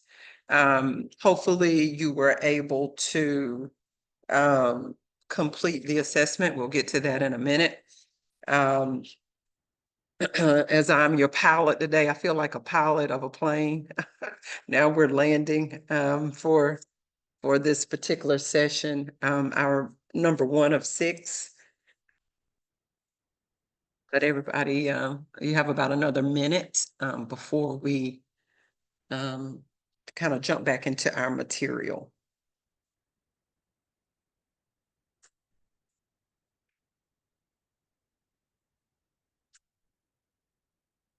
Again, we work in a way where we don't leave anybody behind. We want to make sure that everyone is keeping pace with the work that we are doing. Again, this is somewhat of the cadence that we in which we work throughout the Institute. So just know that we are building on each session as we go along. We do have quite a bit of information that we unpack and share with you. But what we have learned is that it is very, very helpful in the end. And so you'll walk away with a resource library of resources that we've helped you to think about in terms of operationalizing these 6 functions. So just know that there is a process that we are working through, and the goal is to be helpful to you, enhancing your capacity as we move along this journey. And I say journey because that's exactly what it is. We started off today just being oriented to the North Carolina Center for Nonprofits framework as it relates to how we think about and work through building capacity, or how we frame it, and then actually putting those tools and resources to use.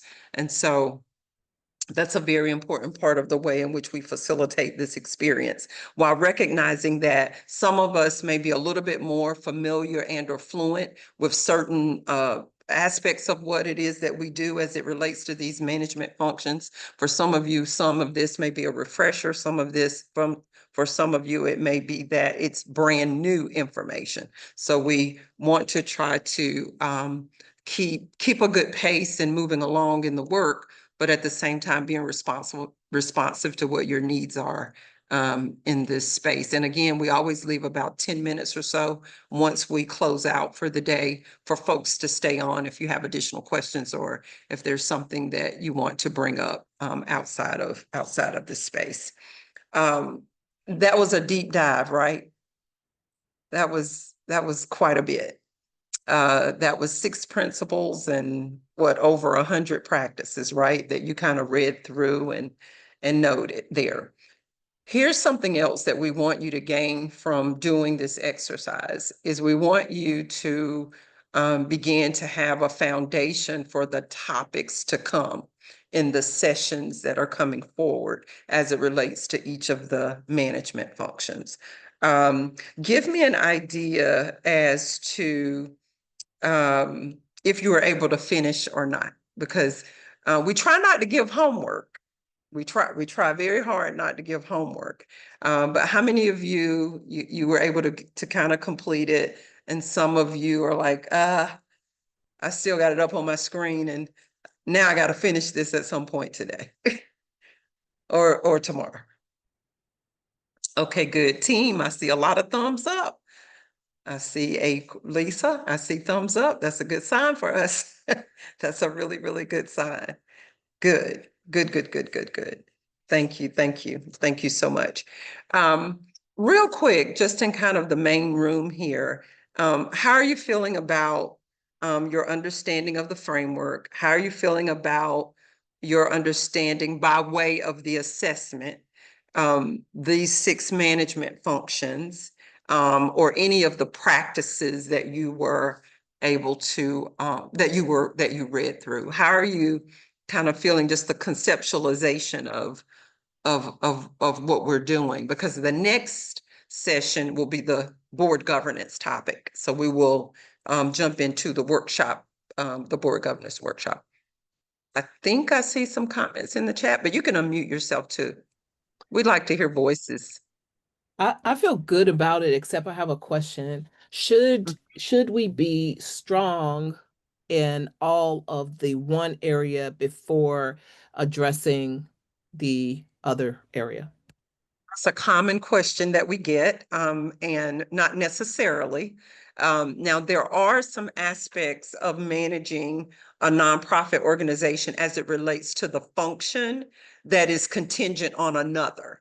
So, for example, in other words, if you are wanting to have a robust fundraising plan, then it might be necessary to have some resources on the finance side to be able to seed that fundraising plan, if that makes sense. So in that regard, yes. But as an organization, you can decide, what is probably more salient or more important in real time in terms of where your organization is, what it's doing, its life cycle and all the things. You may have to decide on that by way of that. I mean, there's no cookie cutter way of going about engaging and building capacity and then landing where you want to land ultimately. Great, thank you. Mm-hmm.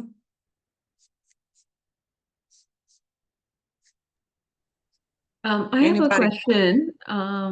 So just from like when we go back and take it back to our organization, what is something that organizations have done? Have they like used the templates or the survey that we just took and taken it back to the board? Like what makes it? Will you be talking about it at at a later week? Then I don't want to jump ahead. No, you're perfect. Yes. Oftentimes within the week, once an organization utilizes the assessment, especially if they've got a board meeting coming up, they'll use the basic one in particular.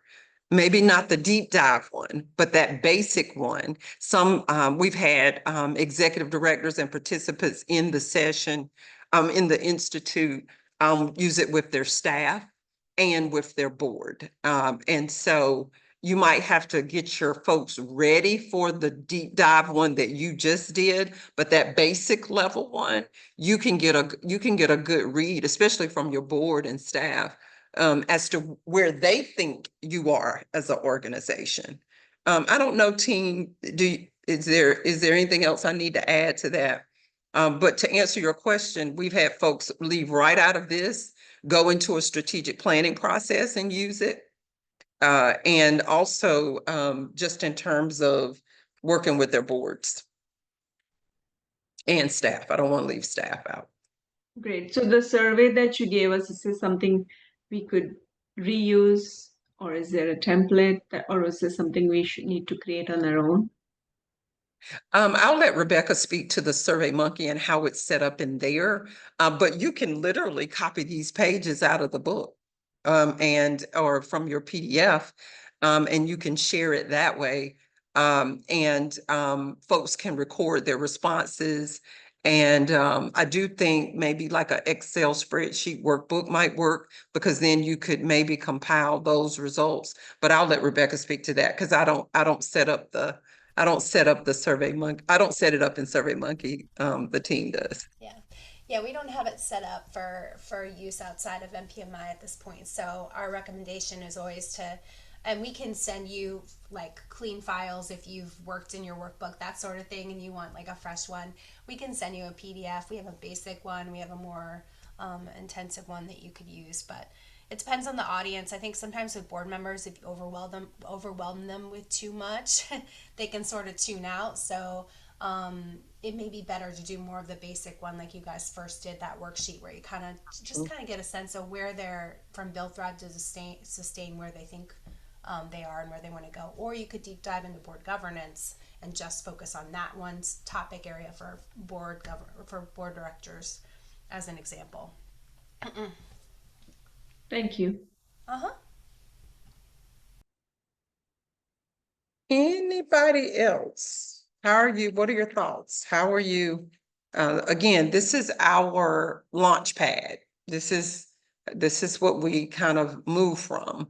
And then when we get together next week, we'll have all of your results aggregated. And so we'll look at as if we were one big nonprofit, right? We'll look at kind of where we think we as a cohort, what we need to work on over the next year as it relates to those functions. Anybody else comment or just kind of, you know, I'm good, I'm not good, this makes sense. Maybe I could use it, you know, with my staff and my board.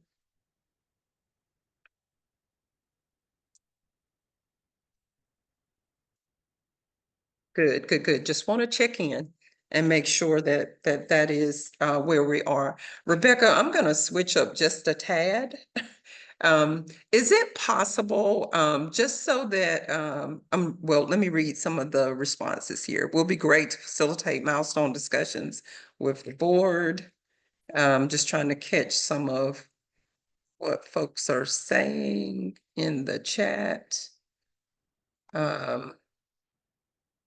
We got some, it looks like we're there, and that's good. That's what we want. We want that to be the case as we move out of our session today. Makes sense. This is helpful. Relieved that there's a template. Okay, great, great, great, great. What I want to do is I want us to do some introductions in breakouts. And Rebecca, it could be mixed up. It doesn't have to be by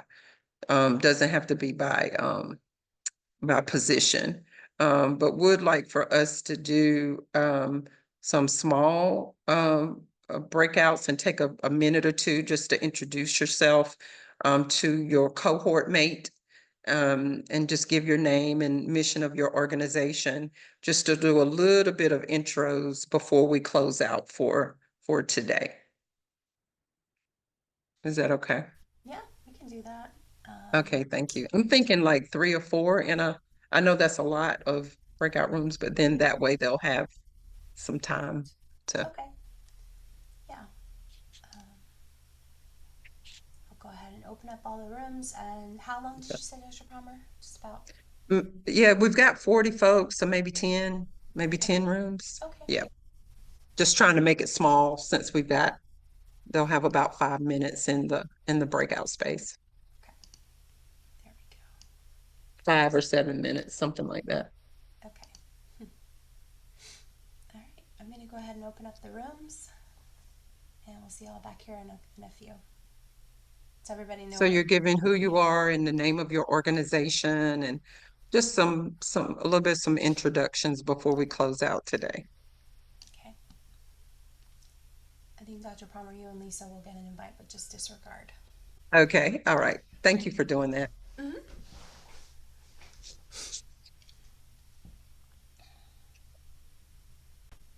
Recording in progress.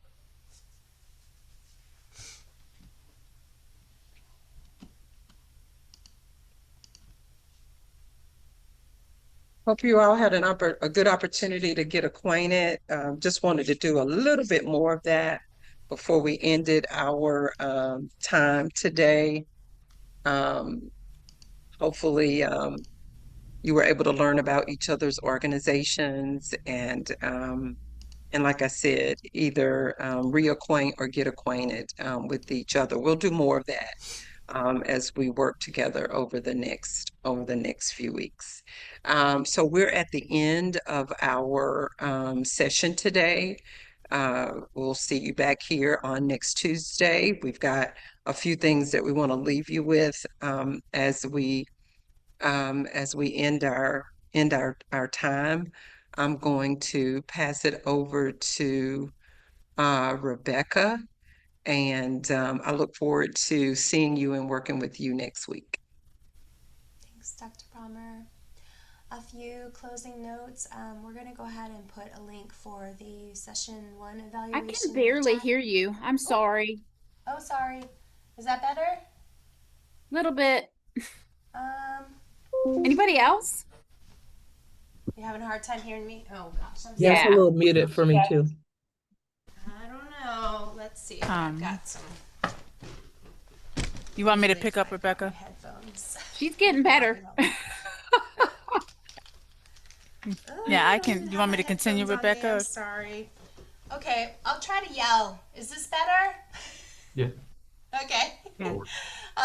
So this the session evaluation will be in the chat for you all to respond to. It asks, we ask the same questions from week to week so we can track how things are going. We do review them each week. Our team meets to look over the evaluations, incorporate changes, plan for things like that. So thanks for participating in that. We will send out a wraparound email. This survey will also be linked in there, so if you have to run and you need to take it later, feel free, but please do take it. We'll also have a link to the recording, and you'll find everything that you need in there from this session to kind of keep track of things, including the SurveyMonkey link in case you didn't get to do that capacity assessment. That will also be in there. But I think pretty much everyone either finished it or came close to finishing it, so that's good.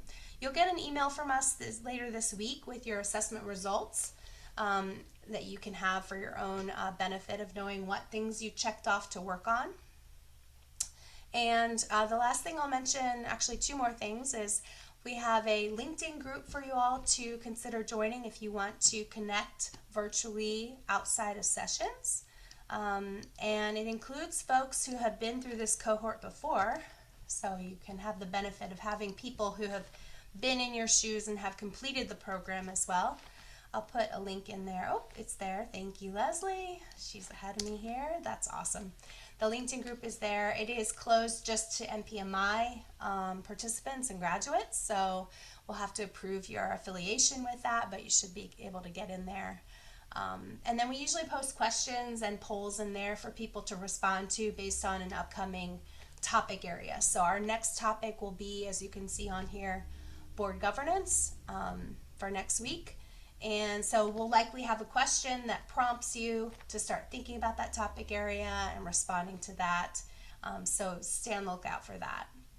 Also wanted to mention, finally, before we close, the next slide, we have our conference coming up in November here in Research Triangle Park at the Sheraton Imperial Hotel. And registration is open. So I want to make sure that I share that link with you as well. You see that in the chat. Our conference registration is open. Feel free to click in there and learn more about that event. We're really looking forward to it. Our team is working really hard to pull together a great event for everyone that's able to come. We'll be announcing updates regarding the concurrent session topics, as well as keynote and our plenary session. So you'll get more details sprinkled as we get closer to the event. And with that said, we really appreciate you being a part of today's session. We'll stick around for a few minutes if folks have any burning questions, want to ask us anything, or need some clarification about anything we talked about today. But other than that, we'll see y'all next week. Oh, thanks for letting me know, Danielle.